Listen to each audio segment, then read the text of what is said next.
Brandon Ali and Joey Matthews took the fortuitous opportunity to exact revenge on Carl Eland when they spotted their drug-dealing rival riding his bike with his partner on the handlebars. Jurors gasped when they watched CCTV footage of the white Vauxhall insignia smash into the bike as Mr. Eland cycled through Middlesbrough. The 21-year-olds returned to Teesside Crown Court to learn their fate after being convicted of the father of four's murder. Judge Paul Watson QC, the recorder of Middlesbrough, sentenced both to life in prison and told them they would serve a minimum of 21 years. He said, "No one who has seen the dramatic footage of the vehicle being driven into the bicycle and the cyclists being thrown from it could forget those dreadful images."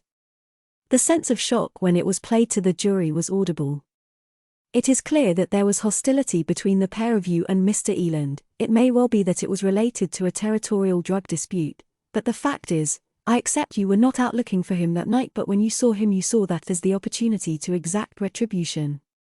The pair were in a Vauxhall insignia, which they had bought just 2 days earlier, that was deliberately driven at the couple as a drugs feud boiled over on August 21, 2021. Mr. Eland died 4 days later after suffering fatal head injuries. His partner, Cassie Weir, was also thrown from the bike but only suffered minor injuries. The juror had listened to her harrowing 999 calls with her shouting, "He's dying. He's dying," as she watched blood pouring from her partner's injuries.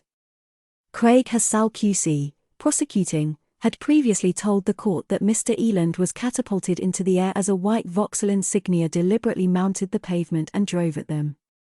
Jurors were shown CCTV of the pair when they bought the Vauxhall insignia murder weapon just days before the fatal collision. And pathologist Jennifer Bolton said that Mr. Eland died from a fracture to his skull and bruising to his brain. Cassie Weir's victim impact statement was read out in court as the pair waited to be sentenced. She said her life had been turned upside down after her partner died and she still suffered flashbacks of the incident.